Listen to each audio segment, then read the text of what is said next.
Hello students, how are you? Fine. कैसे हैं आप सब? तो आज बच्चों पढ़ेंगे हम फिजिक्स में चार्ज से रिलेटेड एक इम्पॉर्टेंट लॉ जिसका नाम है कूलम्स लॉ। फुल कॉन्सेप्ट आज के वीडियो में पढ़ेंगे इसका। अभी आपने जस्ट स्क्रीन पर एक क्वेश्चन देखा होगा, दो क्वेश्चंस। एक जेई मेंस 2013, AIEEE 2009 क्वेश्चन देखा होगा। आप लोग इसको वीडियो को पॉज करके सॉल्व कर सकते हैं, है ना, क्वेश्चन को नोट करके। तो वो क्वेश्चन सॉल्व करने से पहले हमको कूलम्स लॉ पढ़ना होगा। और कूलम्स लॉ है क्या बच्चों? कूलम्स लॉ इलेक्ट्रोस्टैटिक फोर्स के लिए एक डेरिवेशंस है। इलेक्ट्रोस्टैटिक फोर्स के लिए एक डेरिवेशन है। जैसे न्यूटन ने ग्रेविटेशनल लॉ, यूनिवर्सल लॉ को लेकर के ग्रेविटेशनल फोर्स को डिराइव किया, ठीक उसी प्रकार से कूलम्स ने भी उसका कॉपी किया और एक्सपेरिमेंट के बेस पे, किसके बेस पर? एक्सपेरिमेंट के बेस पर उन्होंने इलेक्ट्रोस्टैटिक फोर्स का फार्मूला दिया। आपने चार्ज की प्रॉपर्टी पढ़ी होगी कि दो चार्जेस जब रेस्ट में रहते हैं, दो चार्जेस यानी 2 पॉइंट चार्जेस रेस्ट में हैं, तो उनके बीच इलेक्ट्रोस्टैटिक फोर्स लगता है, या तो अट्रैक्शन लगता है या तो रिपल्शन। और जब दो चार्जेस मूव कर रहे होते हैं तो इलेक्ट्रोस्टैटिक फोर्स तो लगता ही है, साथ में मैग्नेटिक फोर्स भी लगता है। ये चार्ज की प्रॉपर्टी है बेसिक। तो हेडिंग लगाए बिना किसी टाइम लॉस के, कूलम्स लॉ। हेडिंग क्या रहेगा बच्चों? Coulomb's law. Very important law है बच्चों। ये एक तरह से देखा जाए इलेक्ट्रोस्टैटिक फोर्स के लिए। किसके लिए बच्चों? इलेक्ट्रोस्टैटिक फोर्स के लिए रियल लॉ है कूलम्स लॉ। ठीक है, तो क्या कहता कूलम्स लॉ? कूलम भाई साहब ने क्या कहा? देखिए, ये एक चार्ज Q1 है, ये एक चार्ज Q2 है। दोनों चार्जेस रेस्ट में है, दोनों चार्जेस रेस्ट में है, और दोनों के बीच की कुछ सेपरेशन है, दोनों के बीच की कुछ सेपरेशन है। वो सेपरेशन हम मान लेते हैं यहाँ का R डिस्टेंस है। कितना डिस्टेंस है? R distance. तो आपको तो पता ही है इनके बीच क्या लगेगा, अट्रैक्शन या repulsion. Combined name electrostatic force. तो वो हमने मान लिया इनके बीच लग रहा है फोर्स F। कितना लग रहा है? F। तो कूलम्स ने कहा, according to Coulomb's, according to Coulomb's law, according to Coulomb's law, जो फोर्स है बच्चों वो डायरेक्टली प्रोपोर्शनल होता है the product of both charges Q1 into Q2। ये बात बताया, जैसा कि न्यूटन ने बताया था कि ग्रेविटेशनल फोर्स जो होता है वो M1 M2 के डायरेक्टली प्रोपोर्शनल होता है। क्लास 11th में पढ़े होंगे, है ना। तो वैसे ही F proportional to Q1 into Q2। जितना प्रोडक्ट ज़्यादा होगा, इन दोनों चार्जेस का प्रोडक्ट मतलब मल्टीपल जितना ज़्यादा होगा, इलेक्ट्रोस्टैटिक फोर्स उतना ही ज़्यादा होगा। ठीक है ना। और जो इलेक्ट्रोस्टैटिक फोर्स है ये स्क्वायर लॉ को फॉलो करती है। मतलब ये दोनों चार्जेस के बीच जो सेपरेशन है, डिस्टेंस है, उसकी स्क्वायर की इनवर्सली प्रोपोर्शनल होता है। क्या होता है? Inversely proportional. F inversely proportional to R square.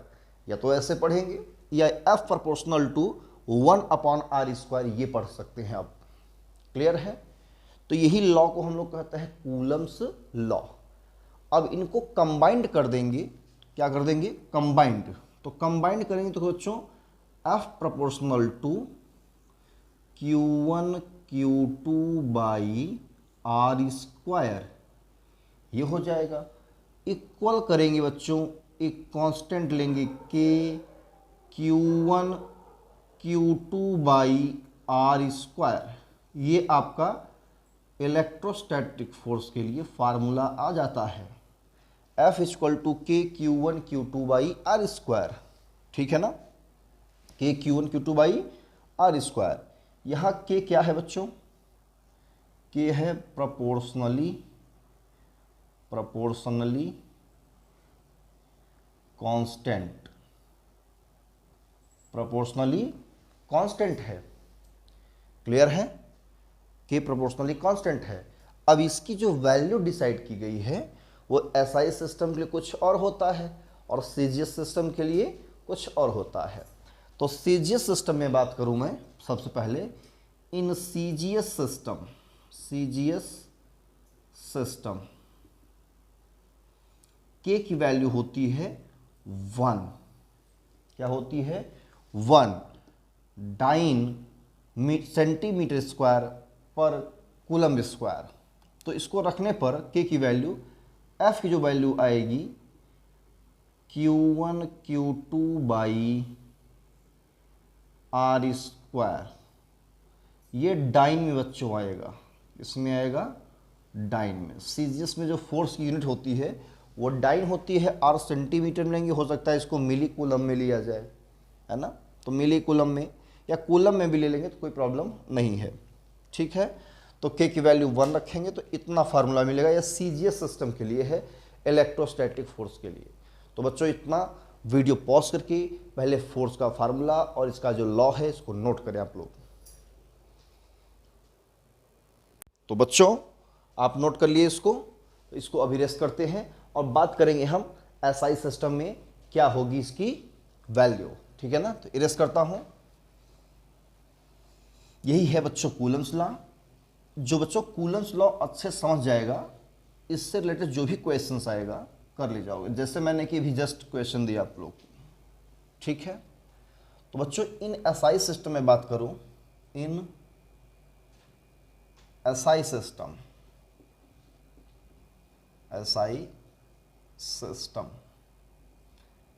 System में के की वैल्यू होती है 9 × 10⁹ न्यूटन मीटर स्क्वायर पर कूलम्ब स्क्वायर। इसकी वैल्यू बच्चों हम पुट करेंगे इसमें, उस इक्वेशन में, बाय इक्वेशन फर्स्ट। तो फार्मूला कुछ इस तरह आ जाएगा बच्चों फोर्स का, 9 × 10⁹ Q1 Q2 by R square. ठीक है ना। अब ध्यान देना एक चीज़ और, जो ये क्वांटिटी होती है 9 × 10⁹, इसकी जो वैल्यू होती है ये 1/4 पाई एप्सिलॉन नॉट के इक्वल होती है। किसके इक्वल होती है, 1/4 पाई एप्सिलॉन नॉट के इक्वल होती है ये चीज़। तो यहाँ पर हम ये फार्मूला रख सकते हैं, है ना। तो फार्मूला क्या बन जाए, कुछ इस तरह आ जाएगा, 1/4 पाई एप्सिलॉन नॉट, ये बाई एक्सपेरिमेंटली पाई की वैल्यू और इसकी वैल्यू अभी बताता हूँ मैं, ये इसको क्या कहते हैं, है ना। तो 1/4 pi epsilon naught Q1 Q2 by R square. तो ये फार्मूला कुछ इस तरह बन जाएगा बच्चों। इक्वेशन नंबर इसको बना सकते हैं आप सेकंड। एप्सिलॉन नॉट को हम बच्चों कहते हैं परमिटिविटी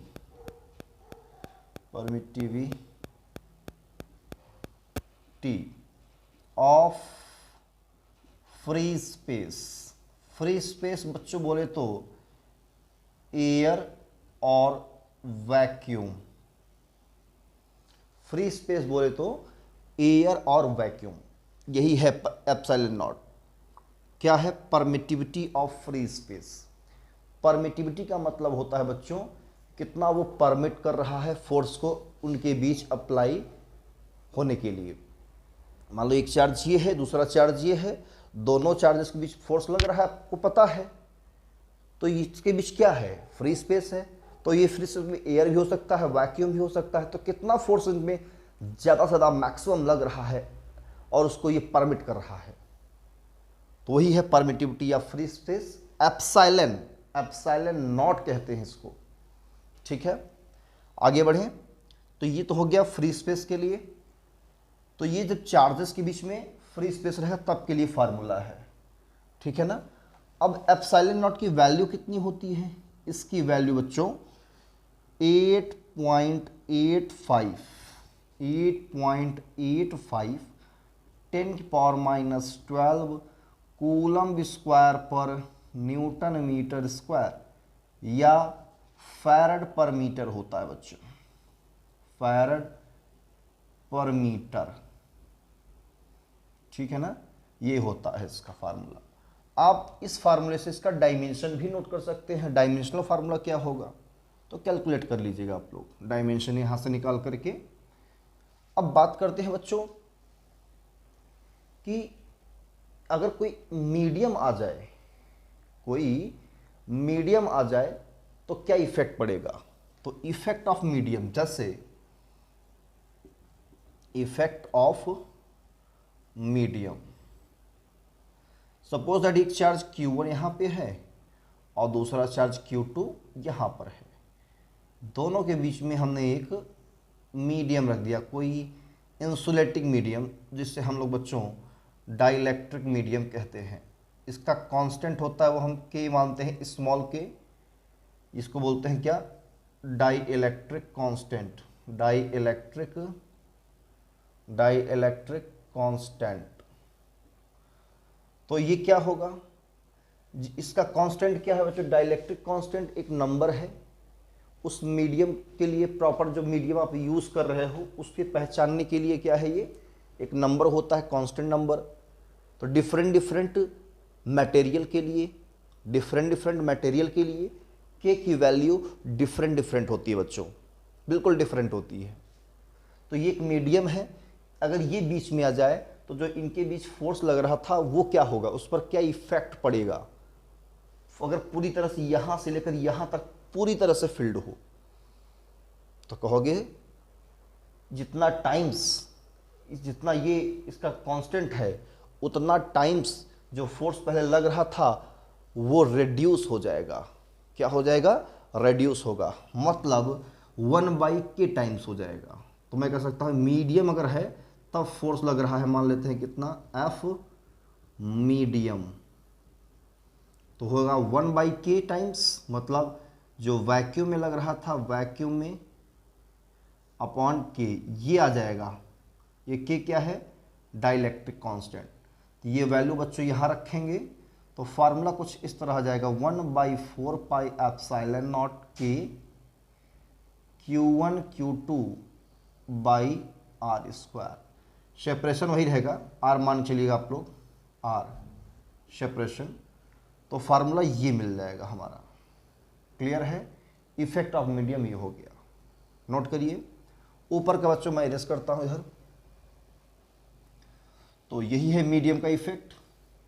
फुल फील्ड रहेगा तो 1/k टाइम्स हो जाएगा, मतलब k टाइम्स रेड्यूस होगा। अगर मान लो पार्शियली फील्ड है तो ये Q1 है, ये बच्चों Q2 है ना, ये Q1 Q2 और यहाँ बीच में थोड़ा पार्शियली इसका डाइलेक्ट्रिक कांस्टेंट k है और जिसका थिकनेस t है। दोनों के बीच का सेपरेशन चार्जेस का क्या है, r है। अब फोर्स क्या होगा, अभी तो पूरा फुल फील्ड था तो ये फार्मूला बन जाता है। जब पार्शियली फील्ड हो कोई मीडियम तो क्या इफेक्ट पड़ेगा, कम तो होगा ही, रेड्यूस तो होगा ही, कन्फर्म है, लेकिन कितना कम हो, क्या इफेक्ट पड़ेगा, कितना फार्मूला होगा, वैल्यू क्या होगी इलेक्ट्रोस्टैटिक फोर्स की। तो यहाँ पे पहले हम इफेक्टिव डिस्टेंस कैलकुलेट करेंगे।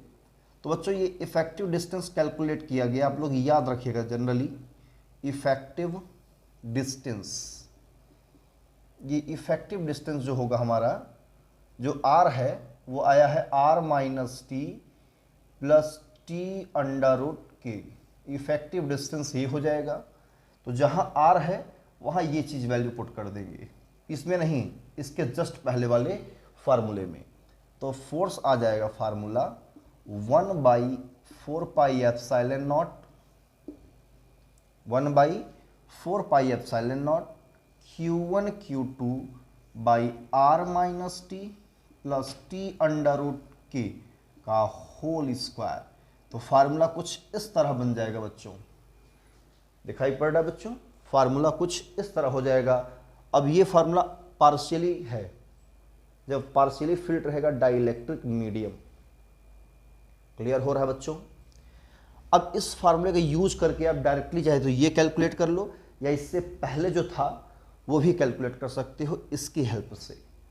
अगर फुल फिल्ड रहेगा तो मतलब जो आर है वो टी के क्या होगा, इक्वल होगा। तो जहाँ टी है वहाँ आर कर देंगे, तो आर से आर ये कैंसिल, आर अंडर रूट के का होल स्क्वायर कितना होगा, आर स्क्वायर के। तो के इधर आ जाएगा तो यहाँ पे आर स्क्वायर बचेगा, ये प्रूफ हो जाएगा। जब फ्री स्पेस हो तो टी इक्वल टू 0 कर दो तो आर स्क्वायर बचेगा, सिर्फ इस मतलब इसके पहले वाला आ जाएगा, है ना, है ना। कमाल का फार्मूला, मज़ेदार है। तो इसको एकदम याद रखिएगा, ठीक है। आपको ये बुक वगैरह में नहीं मिलेगा जल्दी, हो सकता है किसी बुक में देखने को मिल जाए, बहुत ढूंढेंगे बुक में तो। क्लियर है यहाँ तक। अब जो बच्चों एप्सिलॉन नॉट के है, ये इस फार्मूले के लिए एप्सिलॉन नॉट के हमेशा रखना, एप्सिलॉन नॉट जो के है ये होता है permittivity of medium, permittivity of medium, medium की परमिटिविटी है, इसको याद रखना।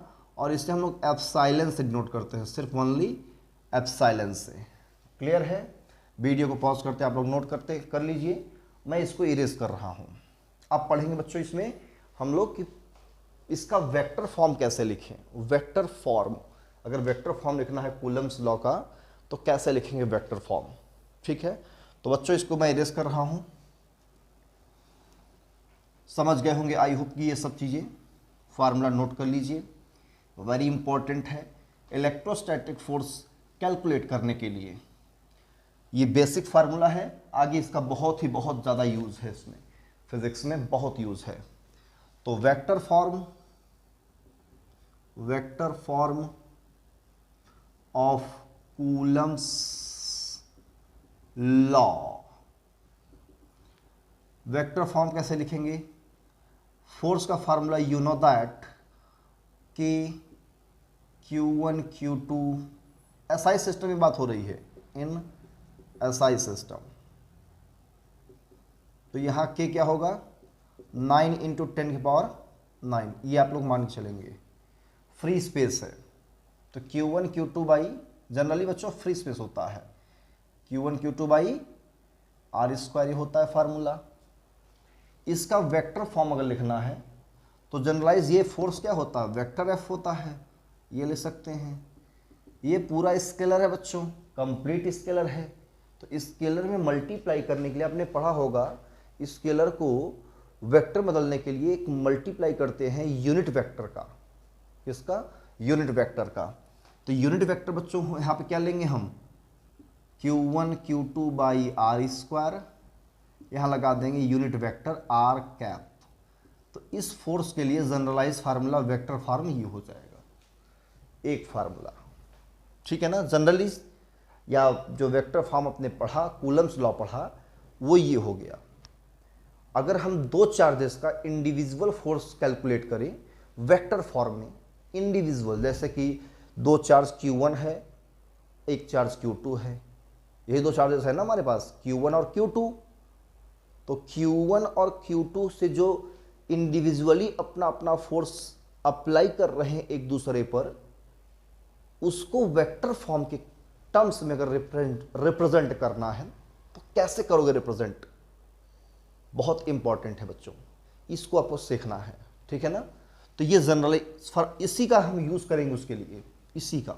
देखो कैसे, ये मान लो चार्ज Q1 है, ये थोड़ी दूर पे चार्ज Q2 है, सेपरेशन कितना है इनके बीच का, कहोगे R डिस्टेंस है।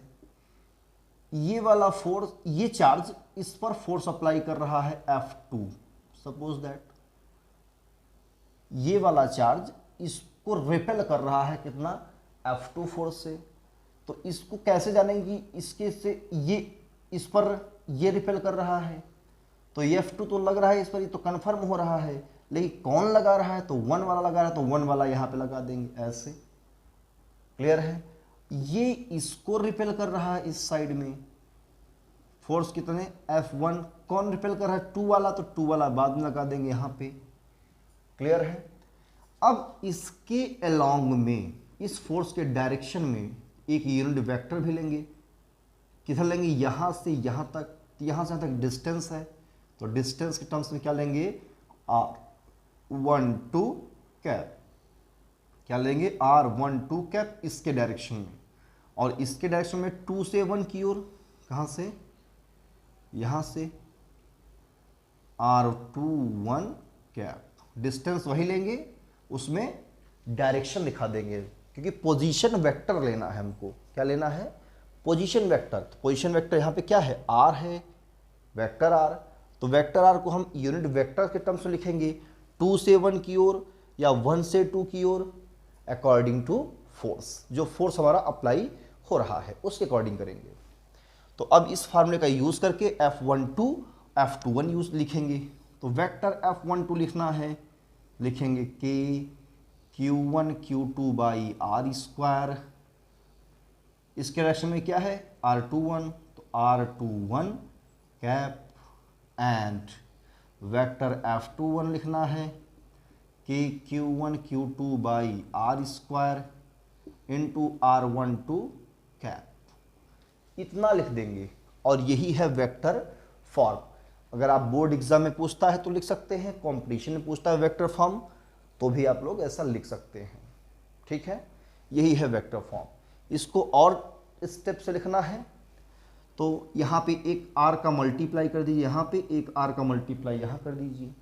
अब इसके में जो अगर कोई स्केलर मल्टीप्लाई होगा तो वो वेक्टर कंप्लीटली वेक्टर हो जाएगा, यूनिट वेक्टर नहीं रह जाएगा। तो इसको आप ऐसे लिख सकते हो कि Q1 Q2 by R cube vector R21, ऐसे लिख सकते हो। इसको भी ऐसे कुछ लिख सकते हो, Q1 Q2 by R cube into vector R12, ऐसे। तो ये सभी क्या है, आपस में वेक्टर फॉर्म है। कई तरीके से आप लोग लिख सकते हो। अगर ये दिया है तो भी सही है, ये दिया है तो भी सही है, ये दिया है इसके लिए तो भी सही है, ये भी दिया है तो भी सही है। कोई इसमें डाउट नहीं होना चाहिए बच्चों। यही है वेक्टर फॉर्म। वीडियो को पॉज करके इसको भी नोट करते रहिए आप लोग। अब एक इसमें इंपॉर्टेंट टॉपिक है, इसी में प्रिंसिपल ऑफ सुपरपोजिशन, मतलब जो कूलम्स लॉ है वो प्रिंसिपल ऑफ सुपरपोजिशन को भी फॉलो करता है। आप 11th में पढ़े होंगे principal of superposition gravitational force के लिए, ठीक है ना। तो यहाँ भी वो चीज़ फॉलो होगा। तो बच्चों इसको इरेज करता हूँ, फिर जो क्वेश्चन आपको स्क्रीन पर दिखाई पड़े थे उसको सॉल्व कराएंगे, ठीक है ना। आप लोग भी ट्राई करते रहेंगे, क्योंकि यही कूलम्स लॉ पर ही बेस्ड है टोटली, और प्रिंसिपल ऑफ सुपरपोजिशन का भी कुछ कॉन्सेप्ट यूज होगा उन सभी क्वेश्चंस में। क्लियर है। तो चलिए बात करते हैं क्वेश्चन बच्चों, इसमें किसके, प्रिंसिपल ऑफ सुपरपोजिशन, प्रिंसिपल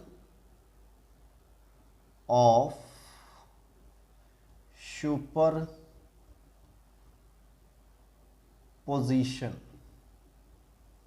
ये क्या कहता है बच्चों, प्रिंसिपल ऑफ सुपरपोजिशन, जरा सोचिए, प्रिंसिपल ऑफ सुपरपोजिशन क्या कहता है, सोचिए दिमाग से।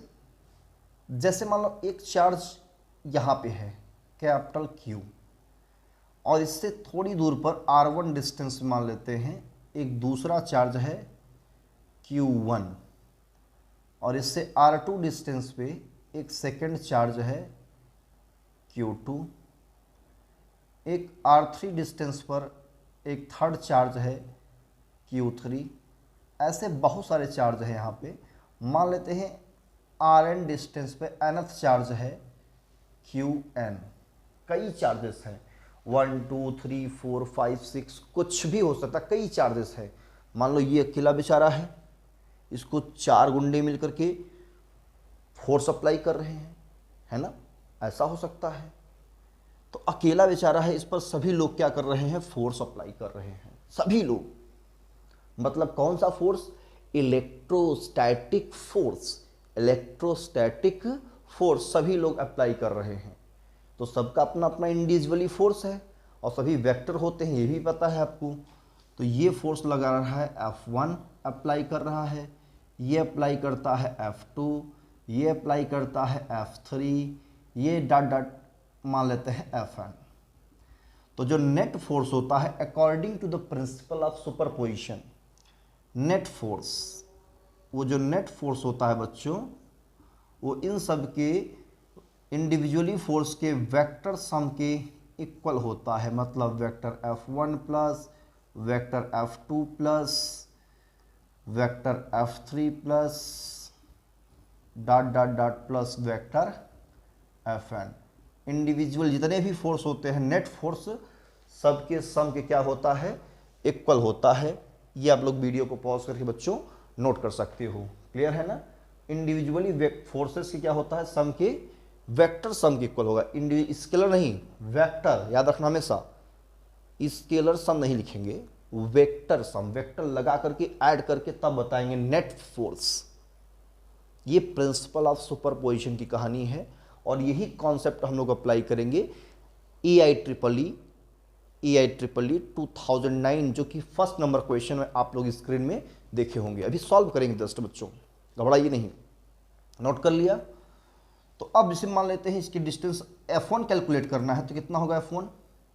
कहोगे सर F1 होगा, वैल्यू रख देते हैं कि Q1 Q by R1 square, के Q2 Q by R2 square, के Q3 Q by R3 square plus dot dot dot plus के QN capital Q by RN square. एक चीज़ कॉमन हो जाएगी बच्चों, के Q बाई के Q कॉमन हो जाएगा यहाँ पे, तो Q1 by R1 square plus Q2 by R2 square plus dot dot dot plus QN by RN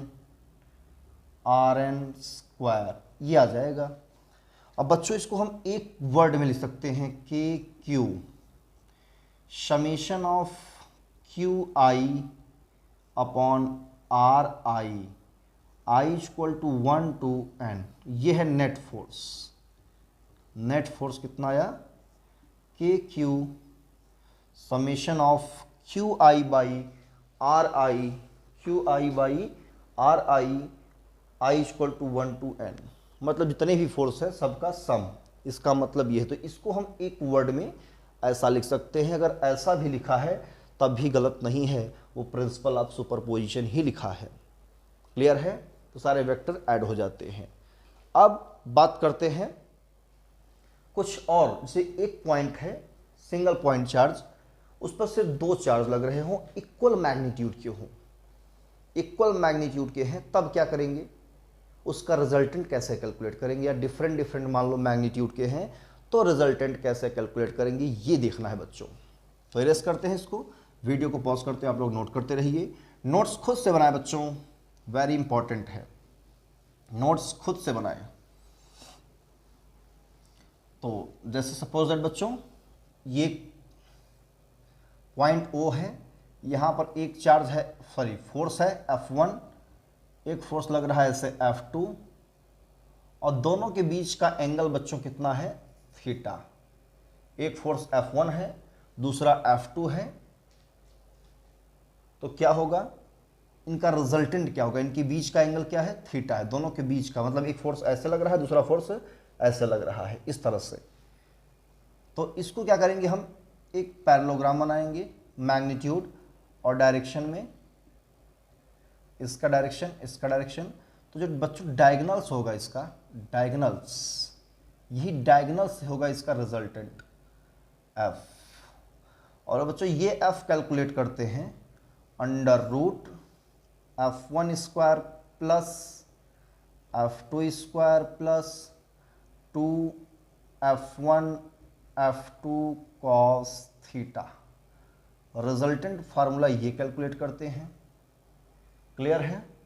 अगर पूछे रिजल्टेंट इस फोर्स से कितना एंगल बना रहा है, मतलब मान लेते हैं ये स्मॉलर फोर्स है या बिगर फोर्स है, जो भी है स्मॉलर फोर्स सपोज दैट से इसका डायरेक्शन क्या है, डायरेक्शन क्या है, ये एंगल पूछे आपसे अल्फा, तो मान लेते हैं ये एंगल क्या है alpha.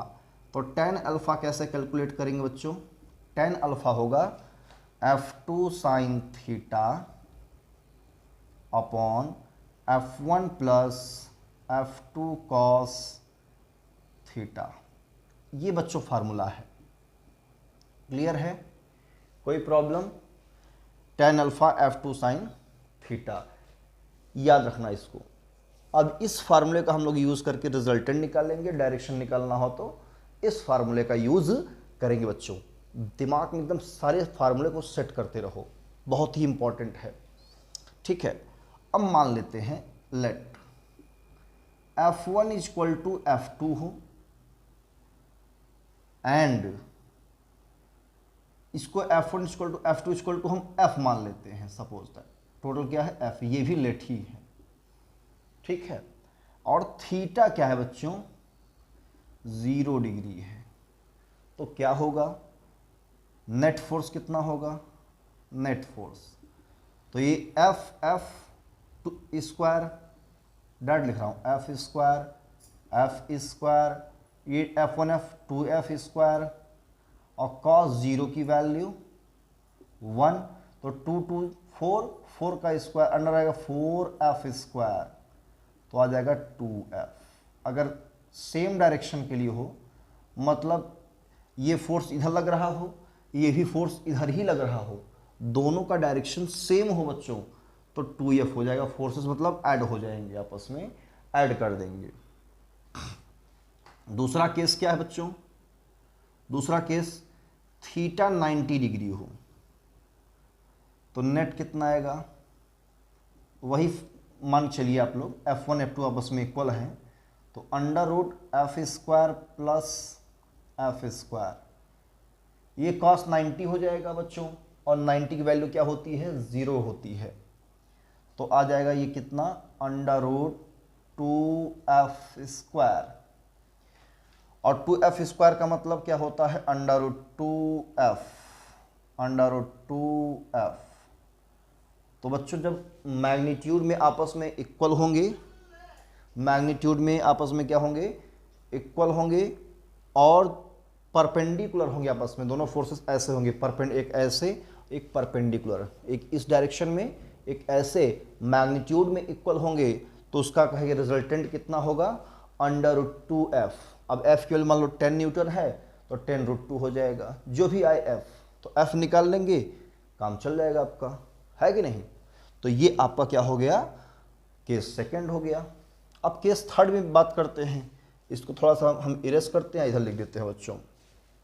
If theta is equal to क्या हो 180 डिग्री हो, मैग्नीट्यूड भी क्या हो आपस में इक्वल हो, तब क्या होगा F is equal to under root F net F square plus F square plus 2F square into cos 180 degree, इसकी वैल्यू बच्चों होती है -1, तो 2F स्क्वायर ये भी हो जाएगा, तो कट के क्या हो जाएगा 2F square minus 2F square, तो आ जाएगा 0।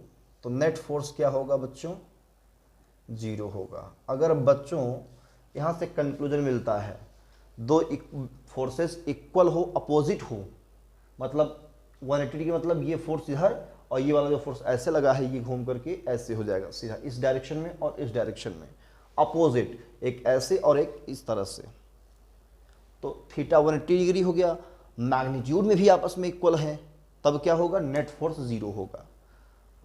भाई एक बॉडी है, एक मैं इधर खींच रहा हूँ, एक कोई और खींच रहा है उसी फोर्स से, तो बॉडी कहीं जाएगी, कहीं डिस्प्लेस नहीं होगी, अपनी जगह बने रहेगी, तो कहेंगे नेट फोर्स 0 है। यही है नेट फोर्स।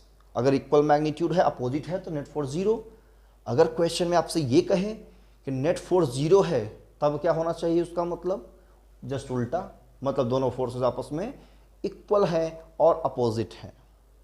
अगर जब कहें नेट फोर्स 0 है, तो वो फोर्सेस क्या है आपस में इक्वल है और अपोजिट है, यही कॉन्सेप्ट है।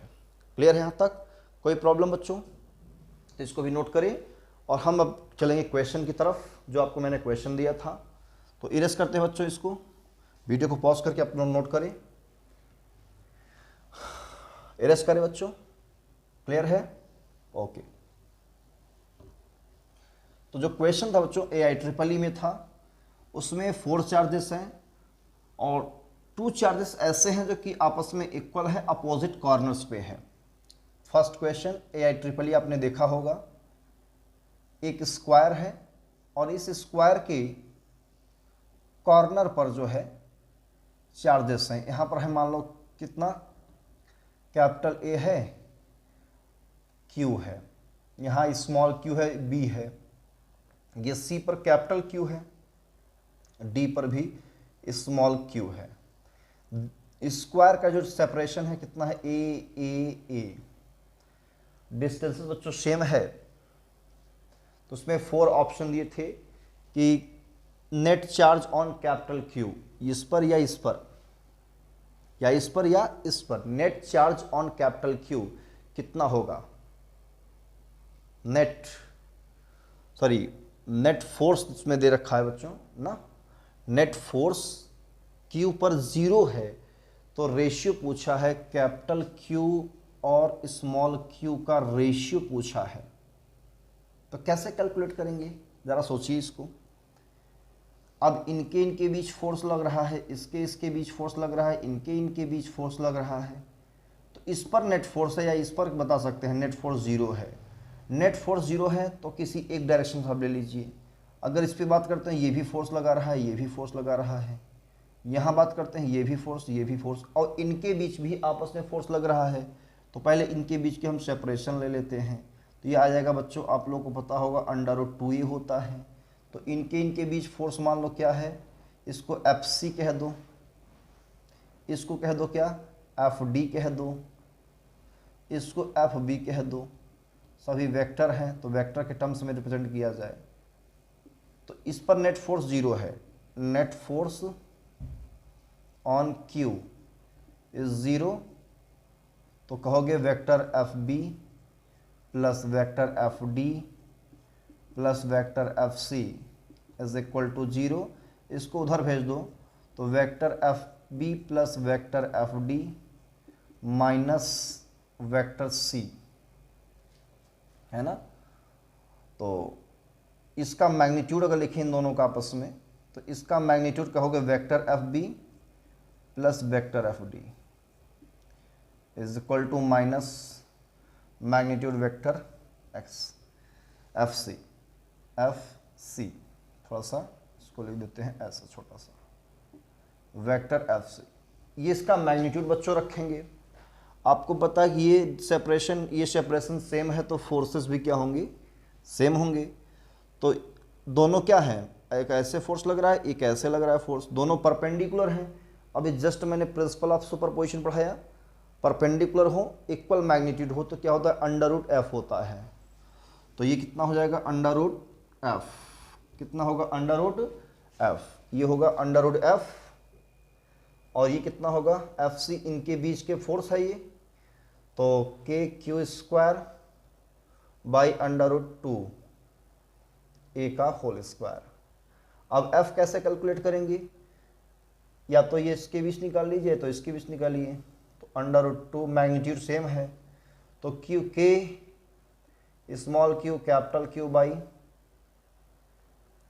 और क्या है आपस में यहाँ पे a है, a², तो minus KQ² by 2a², a² cancel, Q से Q कैंसिल, K से K कैंसिल, तो यहाँ से Q बाई स्मॉल q अगर कैलकुलेट करते हैं तो -2√2 आ जाएगा। तो यही आप देख लीजिए आंसर, ऑप्शन ए जो भी है इसका चेक कर लीजिए, यही आंसर है इसका, ठीक है, -2√2।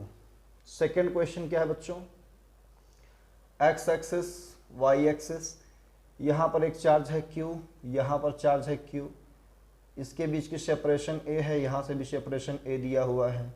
एक चार्ज यहाँ पर रहता है Q0, उसको थोड़ा सा डिस्प्लेस किया जाता है, कितना y डिस्टेंस डिस्प्लेस होता है, सच एज कि y is very very less than to a।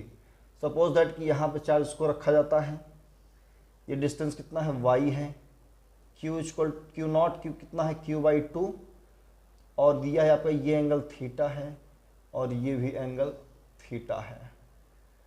तो ये भी इस पर फोर्स अप्लाई करेगा, इस डायरेक्शन मान लेते हैं F, इस पर फोर्स इधर है, तो नेट फोर्स कितना होगा इस पर चार्ज Q0 पे, नेट फोर्स। तो क्वेश्चन आपने देखा ही होगा। तो इस पर नेट फोर्स, इसका हॉरिजॉन्टल किधर होगा, इधर होगा F cos थीटा, इसका भी F cos थीटा इधर ही होगा, F sin थीटा इधर होगी, आपस में कैंसिल कर देंगे। तो नेट फोर्स कितना होगा बच्चों, F net F cos theta plus F cos theta 2F cos theta. ये राइट एंगल है बच्चों, राइट एंगल, तो ये परपेंडिकुलर है, ये बेस, ये हाइपोटेनस, तो ये कितना होगा √y² प्लस a²। तो 2F निकाल सकते हैं हम लोग यहाँ पे, 2F, F कितना होगा इसके बीच में निकाल लीजिए, K Q/2 by √a² plus y² का whole square, cos theta base upon hypotenuse यानी कि y by √a² plus y², ये आ जाएगा। क्लियर है। y बच्चों वेरी स्मॉल है कंपेयर टू a, तो y को हम लोग क्या कर सकते हैं बच्चों, नेग्लिजिबल कर सकते हैं, y अप्रॉक्सीमेटली इक्वल टू 0।